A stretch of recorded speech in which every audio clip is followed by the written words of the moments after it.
Your boyfriend is seeing my wife." Those sharp words struck me like a bucket of cold ice water splashed directly onto my face. I sat there in a busy cafe on a pleasant Saturday afternoon in Portland, Oregon. My latte was growing cold in my hands as I stared at the man who had just taken the seat across from me without an invitation. He was striking in a way that commanded a second look, with dark hair slightly messy and eyes the shade of whiskey caught in the light. He wore a sharp blazer over a fitted gray shirt, and his presence radiated a confidence that felt almost like arrogance. "Excuse me," I managed to whisper, my voice sounding much smaller than I had intended.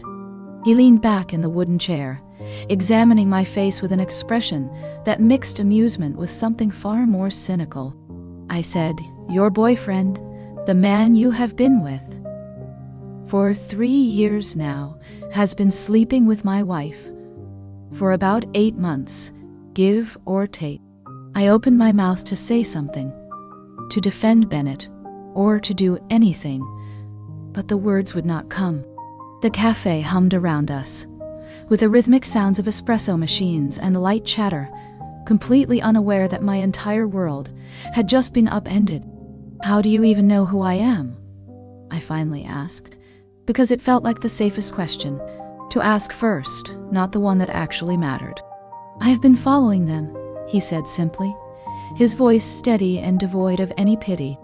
"And by extension, I have been following you. My name is Gavin, by the way. And your boyfriend is Bennett, right, the rising star at that architecture firm downtown. And my wife is Serena. She is the one he has been spending those late nights at the office with." I felt a sick knot forming in my stomach, because Bennett had been working very late, quite a lot lately. Now I realized that every single late night was nothing but a lie. Gavin pushed a manila envelope across the table. It moved slowly over the polished wood surface, like a ticking time bomb. I did not want to touch it, and I certainly did not want to see what was inside. But my hands seemed to have a mind of their own. They reached out and pulled the folder toward me. When I opened it, the first photo was of Bennett. He was leaving a restaurant that I recognized as one of his favorites. He was smiling, that same charming smile he gave me every morning. But his arm was wrapped tightly around a woman with long dark hair, wearing a dress that surely cost more than my entire wardrobe. That must be Serena. There were more photos. Photos of them in a park, photos of them entering a hotel, and photos of them kissing in the front seat of his car. Each image felt like a physical blow to my chest. I looked up at Gavin, and for the first time, I saw the pain behind his cool exterior. He was hurting just as much as I was. "Why are you telling me this now?" I asked, my voice trembling. Gavin leaned forward, his eyes locking onto mine. "Because I have known for 3 weeks," he said. "I wanted to be absolutely sure before I approached you. I did not want to break your heart on a hunch." He reached into his pocket and pulled out a business card, sliding it toward me. "I am going to dinner tonight at a place called the Silver Room. I think you should join me. Not as a date, necessarily, but as a statement. Let them wonder why we are together. Let them feel the uncertainty they have forced on us for the past 8 months." I looked back at the photos of Bennett and Serena. My heart was breaking, but a small, cold part of me was starting to wake up. I walked back into the apartment that I shared with Bennett, and everything looked exactly the same as it had that morning. The succulents on the windowsill were still soaking up the light, and the expensive furniture we had chosen together sat in its usual place. But to me, it all looked like a stage set for a play that had just been canceled, without anyone telling the actors. Bennett was there, sitting on the sofa with his laptop, and he looked up with that bright, easy smile that had always made me feel so safe. He asked me how the coffee was, and if I had seen the news about the new project at his firm. I looked at him, and for the first time in 3 years, I saw a stranger. I saw the way his eyes did not quite meet mine, and how his smile did not actually reach his gaze. I managed to mumble something about feeling tired and went into the bedroom to hide the shaking of my hands. 1 hour later, Bennett stood up and told me that he was going to the gym for a late workout. The moment the door clicked shut and I heard the lock turn, I lunged for his desk. My heart was thumping against my ribs so hard that I thought it might actually burst through my skin. I knew his password because we were supposed to be a couple who did not have any secrets from each other. I opened the browser and the truth was right there, as clear as black and white. There were 18 messages from Serena, and each one was more devastating than the last. He told her that she was his true inspiration, and the only woman who really understood his vision. He said that he was just waiting for the right time to leave me. I found photos from their weekend trip to Seattle. The one he told me was a private architecture seminar. They were there smiling at the Space Needle, looking like the happiest couple in the world. A cold and sharp clarity washed over me, replacing the initial shock. I was not angry yet. I was simply finished. I realized that for 3 years, I had been building a life on a foundation of quicksand. I sat there in the silence of our living room, staring at the screen, and I knew that Tessa, the woman who had walked through that door 1 hour ago, was gone forever. I walked over to my closet and slowly pulled that specific dress out of the darkness where it had been hiding for months. It was a deep burgundy silk gown that was both elegant and incredibly bold, a piece that I had always felt was a very strong statement. Bennett had once called it too much and far too attention-seeking, which had caused me to hide it in the back of my wardrobe for a long time. But tonight, I no longer wanted to shrink myself, to please him, or to fit into the expectations of anyone else. I slipped the dress on, and the feeling of the soft silk against my skin was like a layer of armor, protecting my wounded heart. I stood before the mirror and began to do my hair, then applied my makeup very carefully for nearly 45 minutes. This was not to attract Bennett, but to see myself again, and to find the strong and confident woman whom I had lost during 3 years of silent betrayal. As I applied the dark red lipstick to my lips, I felt a new surge of power, flowing through my veins like an electric current. I grabbed my handbag, took a deep breath, and walked out of the apartment, without looking back at my old life even once. Every step down the quiet hallway carried the weight of change, and a fierce belief in my own worth. I was on my way to the Silver Room to meet Gavin, and to begin the journey of reclaiming my own voice. The world outside the building was still moving normally, but inside me, the fire of self-control had begun to burn, in a powerful and brilliant way. I was no longer the woman who was afraid of the storms. I was ready for whatever truth was waiting for me. I arrived at the Silver Room, and the valet took my keys with a polite and silent nod. The restaurant was filled with the soft clinking of fine silver and the low hum of very expensive conversations. I felt slightly out of place in my bold burgundy dress, but also felt completely right for the very first time. I saw Gavin immediately as he was sitting at a booth in the far corner, looking even more imposing than he had at the cafe earlier. He stood up as I approached the table, his eyes sweeping over me with a look of genuine and deep appreciation. "You look absolutely incredible," he said. His voice was low, and it was very steady. I sat down, and the waiter appeared quickly with a bottle of vintage wine that Gavin had already selected for us. "We are not here to wallow in any self-pity," Gavin told me, as he poured the dark liquid into my crystal glass. "We are here to reclaim our own power and to remind ourselves of who we were before they started to dim our light." I took a small sip of the wine, and felt its warmth spread through my chest like a soft flame. I told him about the emails and the hidden photos I had found on the laptop at home. He did not look surprised at all, but his jaw tightened as I spoke about the betrayal. "They think they are being very clever,"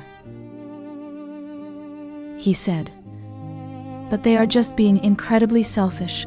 They have no idea that the game has changed tonight and that we are no longer playing by their rules." I looked around the crowded room and realized that for the first time in 3 years, I was not waiting for Bennett to tell me what to think or feel. I was my own person, and I was finally beginning to see the true and heavy cost of his long betrayal. Gavin leaned back in the plush chair and looked at me with an incredibly serious expression in his dark eyes. He told me that Serena had always been a woman who needed a massive amount of attention and constant validation from everyone around her. He had spent years trying to fill a deep hole in her heart that was, quite simply, bottomless. He had bought her every single thing she ever wanted and supported her career without ever asking for anything in return. But it was never enough for a woman like her. I realized that I had done the exact same thing with Bennett during our 3 years of living together. I had slowly become the person he wanted me to be, instead of being true to my own self.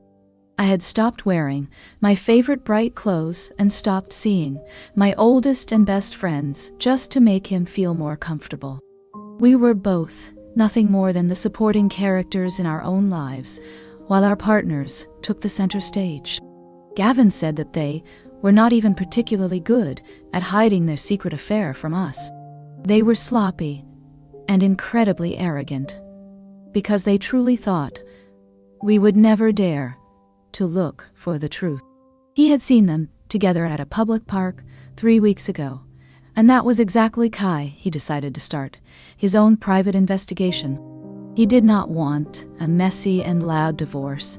He wanted complete clarity, and he wanted to make absolutely sure that he was making the right decision. We sat there in the middle of the crowded restaurant, 2 strangers who were suddenly bonded by a common and painful betrayal. The music was soft and the wine was rich, but the reality was sharper than any silver knife on the table. I felt a sense of deep solidarity with Gavin that I had never felt with anyone before. We were the ones who were left behind, but we were also the ones who were finally waking up to the harsh truth. Gavin called for the bill, and he paid for it with a very simple and quick gesture that showed he was a man who was used to taking care of things. We walked out of the silver room, and the cool night air of Portland felt incredibly refreshing against my heated skin. The city lights were twinkling like thousands of tiny diamonds scattered across a black velvet cloth. Gavin looked at me and asked if I was ready to go home yet, or if I wanted to see one more thing tonight. I told him that I was not ready to face the heavy silence of my empty apartment or the many lies of Bennett just yet.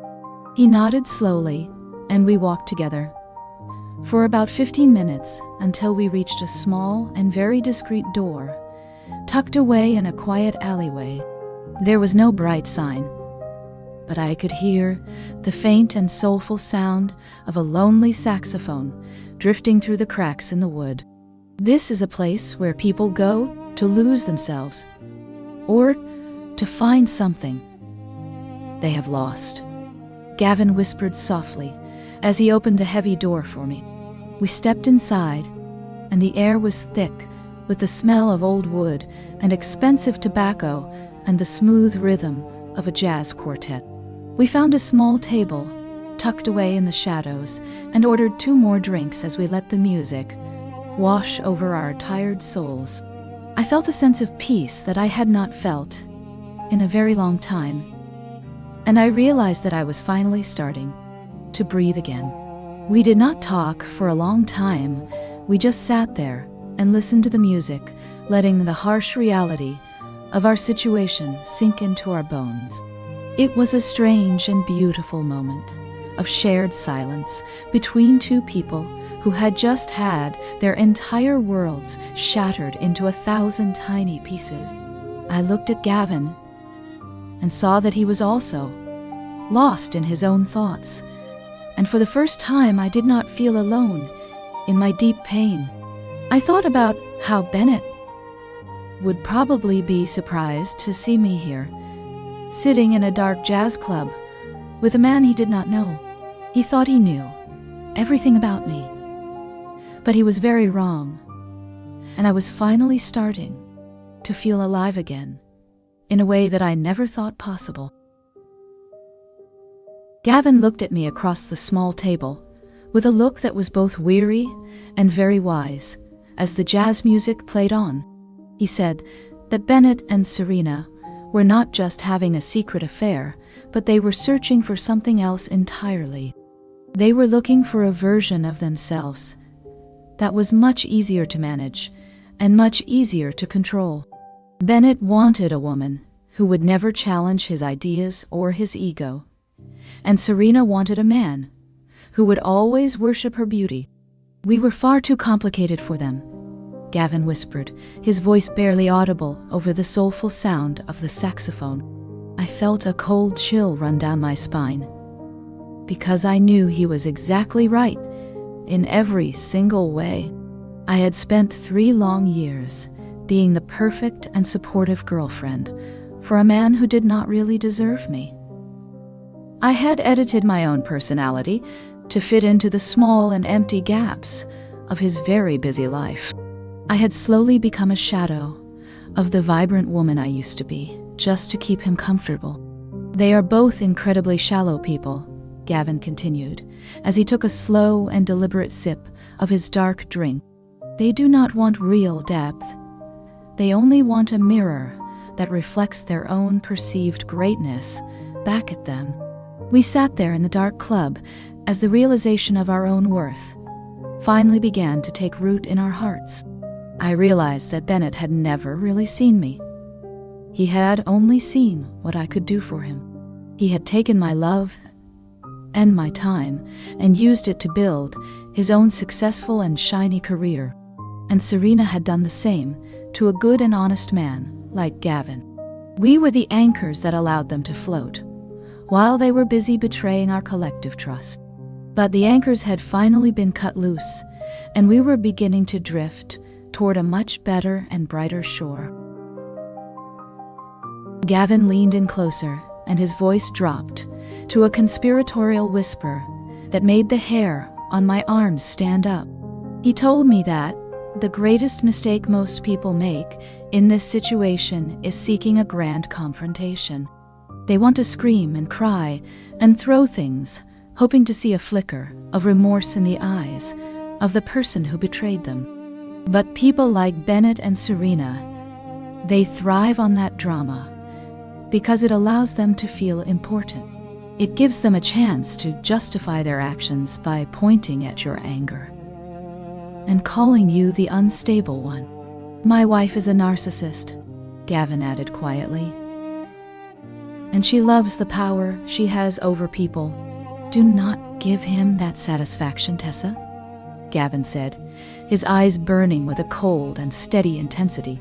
When you are ready to leave, do it quietly and do it completely.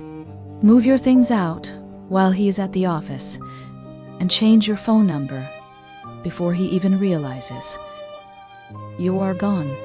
Leave a simple note that says you know everything and that you are finished. The silence will be much louder than any screaming match you could ever have. I felt a sense of relief washing over me at his words, because the thought of a big fight had been making my stomach turn. I did not want to see Bennett try to lie his way out of this or watch him pretend to be the victim. I wanted to take back my life on my own terms. And Gavin was showing me exactly how to do it. We sat there in the dark club as the plan began to form in my mind like a solid and unbreakable structure. For the first time in 3 long years, I felt like I was the one who was truly in control. I was no longer the girl who was waiting for permission to be happy. I was a woman who was choosing her own path, and I was not going to look back.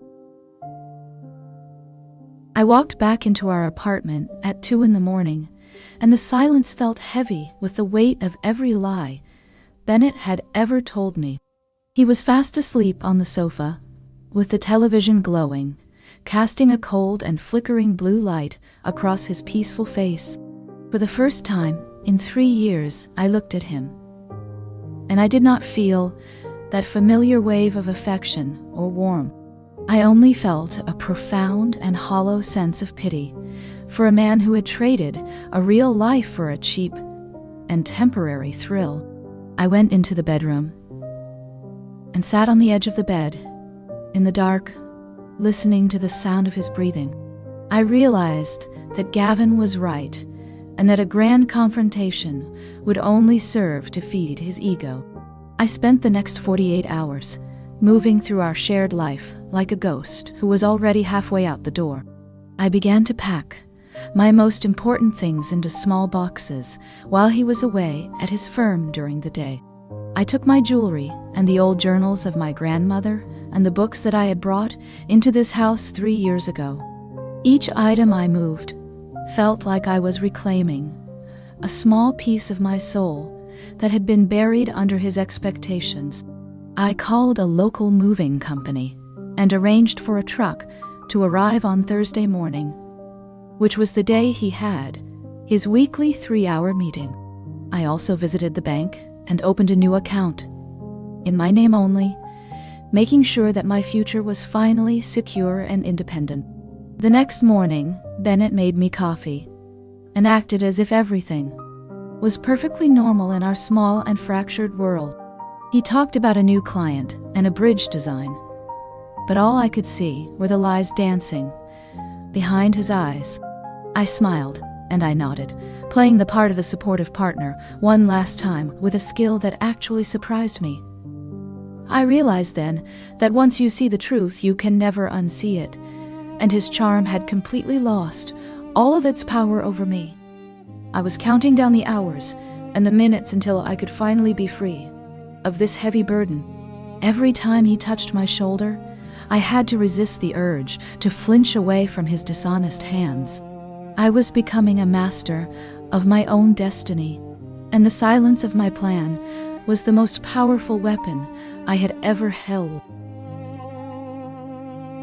Thursday morning arrived with a pale and gray sky that seemed to reflect the quiet determination in my heart. Bennett kissed me on the cheek and told me that he would be back in 4 hours after his big architectural presentation.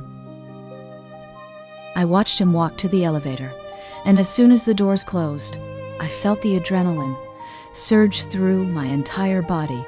I called the movers, and they were at my door within 15 minutes, looking very professional and efficient. We worked in a focused silence as they loaded the 22 boxes and the small pieces of furniture that truly belonged to me. I looked at the bare shelves and the empty spaces where my life used to be, and I felt a strange sense of lightness and relief. I was not just moving my belongings, I was removing every single trace of the woman I had been forced to become. By 11 o'clock, the apartment looked half empty, and the echo of my footsteps sounded like a crisp new beginning. I sat at the small kitchen table and wrote a single note on a piece of cream-colored stationery. It was short, and it was very direct, because I did not owe him any more of my precious time. I told him that I knew about Serena, and that I had seen the photos and the secret messages from their trip to Seattle. I told him that our life together was a beautiful lie, that I was no longer willing to participate in anymore. I left the keys on the granite counter, next to the note, and walked out of the door without shedding a single tear. As the elevator descended, I felt the heavy weight of 3 long years lifting off my tired shoulders. I was finally stepping out into a world where I was free to be myself once again. I drove away and did not look in the rearview mirror because my future was waiting just around the next corner. My new studio apartment was located on the other side of the city, in a quiet neighborhood that felt much more like home than the cold luxury building I had just left. It was much smaller than the flat I had shared with Bennett, but it felt 10 times larger because every square inch belonged only to me. I spent the afternoon unpacking my 22 boxes and placing my favorite books on the wooden shelves in a very specific order. The air inside the room was clean and crisp, and it did not carry the scent of his expensive cologne or the heavy weight of his constant expectations. As the sun began to set, behind the beautiful Portland skyline, my phone started to vibrate on the small granite counter. It was Bennett. He must have returned home from his long meeting and found the empty rooms and my brief note. I watched the screen light up with his name 47 times in a row, but I felt nothing. First came the desperate calls. Then came the long and rambling text messages that were filled with lies. He was asking where I was and why I was being so dramatic, and claiming that everything was just a huge misunderstanding. He even tried to say that Serena was just a client who was going through a hard time. I felt a cold sense of deep satisfaction as I watched his carefully built world begin to crack and shatter, just like mine had. I did not reply to any of the messages, and I did not answer his frantic and angry calls. Instead, I went into my settings, and I blocked his number and his social media accounts once and for all. The silence that followed was the most beautiful and peaceful sound I had ever heard in my entire life. I sat on the floor of my new living room, eating a simple meal, and realized that for the first time in 3 long years, I was finally and truly safe from his betrayal. A few days later, I met Gavin at a small and quiet park near my new home as the sun was slowly setting. The air was crisp and cool, and the tall trees were starting to turn a deep shade of orange under the soft evening light. He was waiting for me on a weathered wooden bench, looking much more relaxed than he had in that busy cafe before. "I am so glad that you decided to call me," he said softly as I sat down beside him on the cold wood.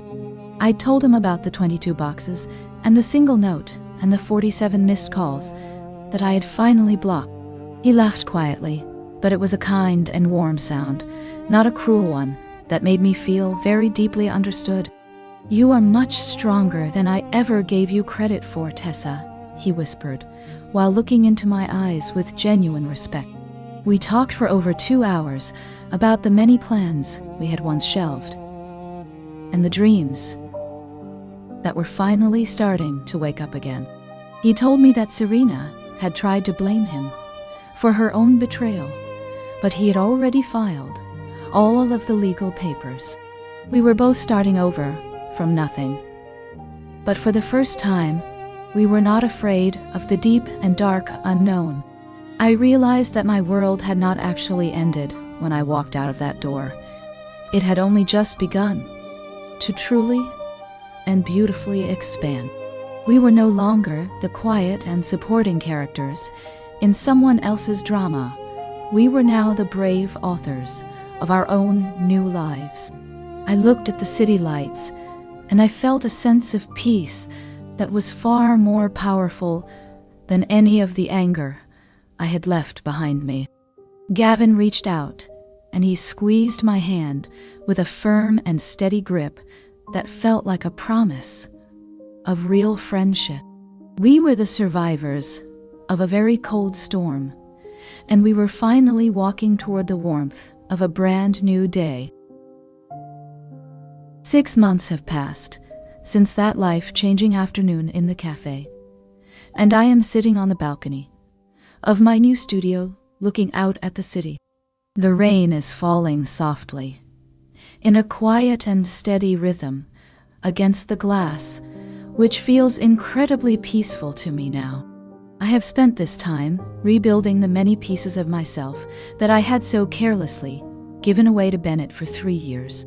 I have started painting again, a deep passion that I had long abandoned because he thought it was a waste of my time. My walls are now covered with bright and vibrant colors that reflect the new energy I feel inside my own heart. I recently heard through a mutual friend that Bennett and Serena tried to make their relationship work in the open, but it did not last more than 2 months. Without the thrill of the secret and the many lies they shared, they found that they had nothing of real substance to hold them together anymore. They were just two shadows, searching for a light that neither of them truly possessed within themselves. Gavin and I have remained very close friends, a bond forged in the heat of a shared and painful betrayal. We often meet for dinner at places that are loud and full of life, where we can laugh freely and talk about our bright and upcoming future. I am no longer defined by the person who cheated on me or the 3 years I lost to a beautiful and hollow lie. I am defined by the strength it took to walk away and the courage I found to start over completely on my own. Every single day, I wake up and I choose myself. And that is a victory that no one can ever take away. I look back at the woman I was in that cafe, and I want to tell her that everything is going to be absolutely okay. The betrayal was not an ending. It was the harsh but very necessary beginning of my true life. I am Kui Kung happy, and I am Kui Kung whole, and for the very first time I am exactly where I belong. A few weeks after I settled into my new life, Bennett tried to reach out to me one last time through an old email address I had forgotten to block. He wrote a very long and desperate message claiming that he had made the biggest mistake of his life and that he could not live without my presence. He said that Serena was a terrible mistake and that he finally realized she could never compare to the depth and the kindness that I had given him for 3 years. I sat at my small wooden desk reading his words, and I felt absolutely nothing but a strange sense of distance. It was as if I was reading a letter written by a stranger from a very different and forgotten lifetime. I realized that the man I had once loved did not actually exist. He was just a collection of charming lies and empty promises. I did not feel the need to explain myself or to tell him how much he had hurt me, because my silence was already the most powerful answer. I simply deleted the email and closed my laptop, feeling a final and heavy door lock shut inside my heart. Gavin and I had lunch that same afternoon, and I told him about the message while we sat in the warm autumn sun. He looked at me with a knowing smile and said that the best revenge is simply living well and being truly happy without them. We watched the golden leaves fall from the trees, and I knew that I was finally ready to let go of everything that had held me back. My life was no longer about the betrayal or the pain. It was about the freedom to choose my own path every single day. I am Tessa, and I am no longer defined by his lies or his choices, but by my own strength and my own beautiful and bright future. The first gallery showing of my new paintings was held on a very crisp Friday evening in the heart of the Pearl District. I had titled the collection Foundations of Glass, as a quiet tribute to the brittle life I had finally managed to leave behind.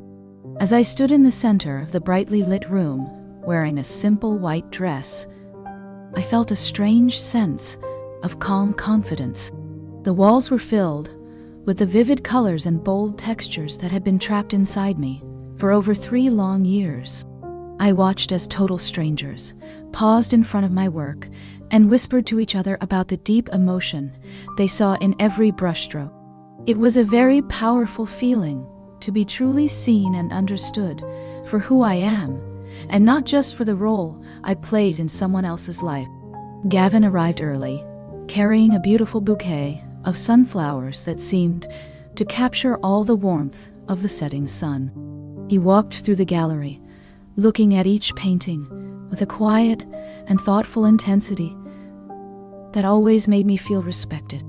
"You have captured something truly remarkable here, Tessa," he whispered as he stood beside me in front of my favorite large canvas. I realized then that this was the real life I had been searching for during all those lonely years with Bennett. I was no longer a shadow or a secondary character. I was the creator of my own vibrant world. The gallery was filled with the low hum of voices and the soft clink of glasses, but I felt a profound sense of inner silence. This was the 100th day of my new life, and I had never felt more alive or more focused. I thought about the many lies that had once held me captive, and I felt a wave of gratitude for the truth that had set me free. My art was my voice now, and I was finally ready to tell my story to the whole wide world. The gallery event finally ended, and Gavin and I walked out into the cool Portland night air, together as the city slept. We passed the same street corner where the busy cafe was located, the very place where my entire life had shifted exactly 6 months ago. I looked at the dark windows of the closed coffee shop, and I felt absolutely no pain, or even a tiny lingering sense of anger. I only felt a deep and profound sense of history, like I was looking at a very old and dusty map of a country I no longer lived in. I realized that my life was now completely and entirely my own, and that I was no longer a victim of someone else's selfish choices. I was a survivor who had built a brand new world out of the broken and jagged pieces of a very old and heavy lie. Gavin looked at me, and he smiled with a warmth that reached his eyes in the pale and silvery moonlight. We were both very different people now than the 2 broken strangers who had sat across from each other on that fateful Saturday afternoon. The betrayal had not been a wall that stopped our progress, but a bridge that led us to a much better and a much more honest place. I took a deep and steady breath, and I felt the strength of my own lungs and the steady beat of my own healthy heart. I was no longer afraid of the unknown future, because I knew that I had the power to create it all by myself. We walked down the quiet sidewalk, and the sound of our footsteps felt like the steady rhythm of a brand new song that was only just beginning. I am Tessa, and for the very first time, I am not waiting for the other shoe to drop or for another lie to surface. I am simply standing in the beautiful and clear light of my own hard-won truth, and I am finally and perfectly home. The journey was long, and the path was very painful, but every single step was worth the woman I have finally become today. It has been exactly 1 year since my world fell apart in that crowded cafe, and I am standing in my studio, looking at a finished painting. The colors are much softer now, showing a sense of peace and a quiet strength that I never knew I possessed before that day. I sometimes think about Bennett, not with any sadness or longing, but as a distant memory of a girl I used to be. He is still in the city, working at the same firm, but our paths never cross because we live in entirely different realities now. I heard that he tried to reach out to Gavin a few months ago, looking for some kind of forgiveness, but Gavin simply ignored him. Gavin is doing very well. He has started a new business, and he looks younger and much more energetic than he did when we first met. We have built a friendship based on honesty and mutual respect, which is something I never truly had in my 3 years with Bennett. I realized that the greatest gift Gavin ever gave me was not just the truth, but the opportunity to find myself again. I am no longer defined by the betrayal of a man who did not value my heart or my dreams. I have spent these 12 months learning to love my own company and learning to trust my own instincts once again. The silence in my apartment is no longer heavy or lonely. It is a beautiful space where I can create and dream and simply exist.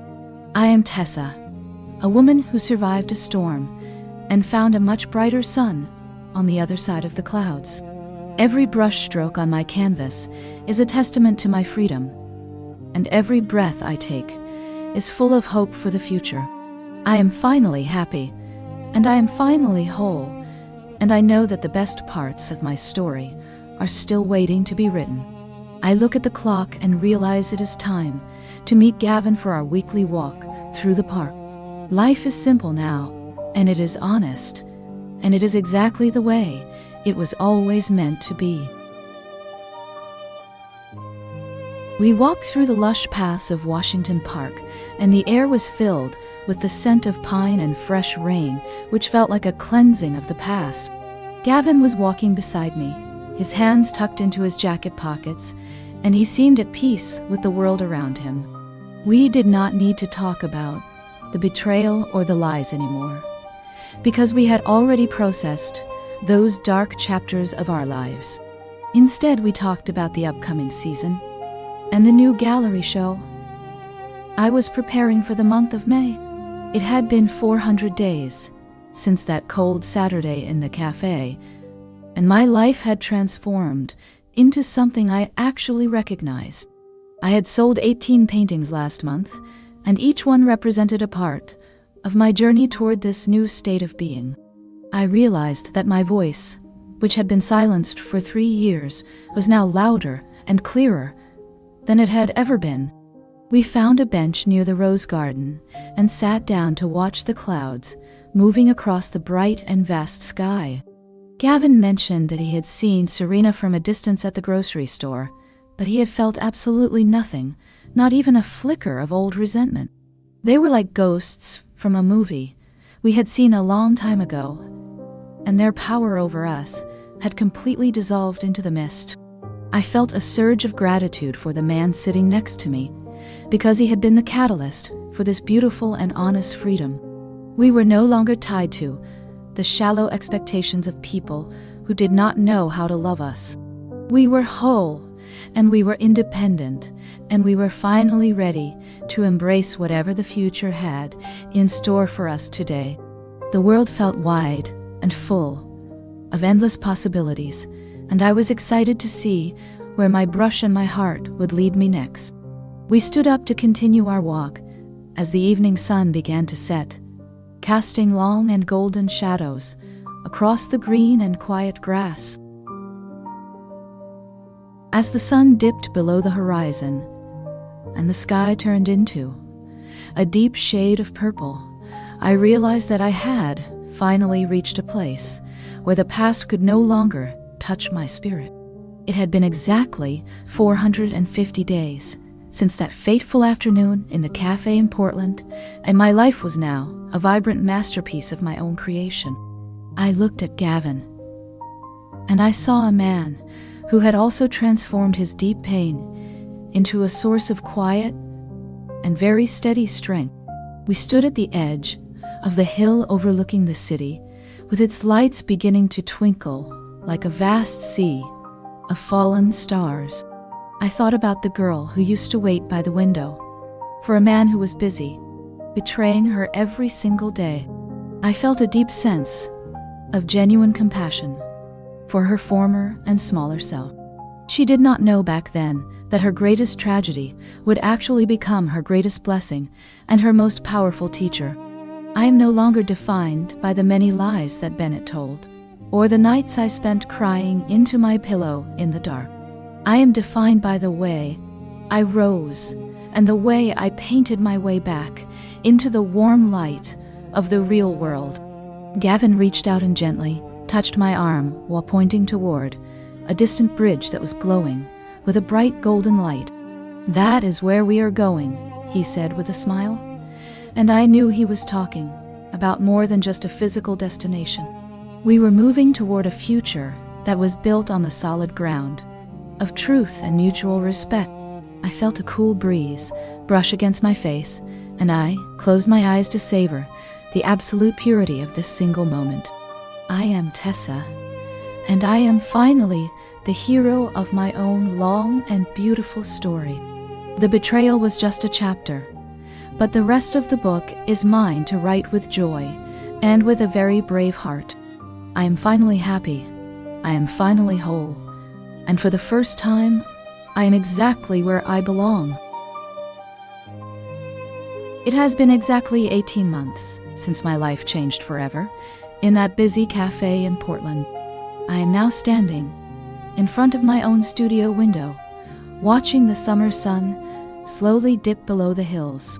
The city is glowing with a soft and golden light, and I feel a sense of peace that I once believed was impossible. I have sold over 50 paintings in the last year alone, and my work is being shown in major galleries across the country. Bennett is nothing more than a very faint and distant memory, a shadow of a man who tried to dim my bright and colorful spirit. I heard that he moved to a different state after his firm let him go for his unprofessional and dishonest behavior. Serena is also gone from my daily reality, and Gavin told me that his divorce was finalized with a feeling of deep relief. We are no longer the victims of their selfish games, and we have both found a much more honest way to exist. I took a deep and steady breath and looked at the canvas where a new painting of a sunrise was beginning to take shape. My hands are very steady now, and my heart is full of a quiet and resilient strength. I realize that the betrayal was the greatest gift I ever received because it forced me to wake up. I was a sleeping version of myself for 3 long years, but now I am wide awake and I am finally truly living. I picked up my brush and added a stroke of gold to the bright and vast horizon. This is my life, and it is beautiful, and it is entirely my own creation. I am Tessa, and I am finally and forever free from the heavy weight of my own painful past. The colors on my palette are no longer muted by someone else's fear or limited by someone else's small vision. I am the artist of my own destiny, and every single morning I choose to paint a world that is full of truth and light. The 2-year anniversary of that life-changing meeting in the cafe was approaching, and I felt a deep sense of quiet and powerful pride. I spent the morning in my studio, which was now filled with 75 paintings that represented my journey from darkness into the light. My art had become my way of speaking to the world, and people were finally starting to listen to the truth in my soul. Gavin called me around noon to ask if I wanted to go for a drive along the coast to see the ocean.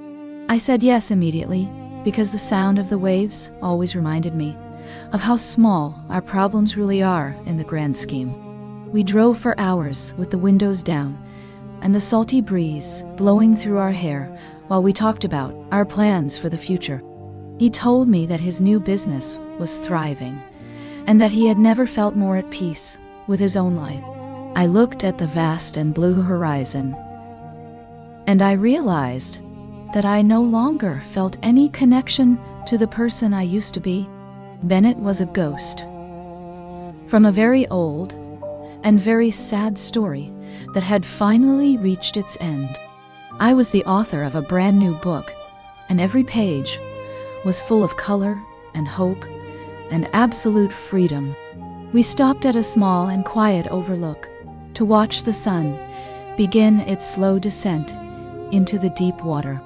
I felt the warmth of the light on my face, and I knew that I was exactly where I was supposed to be.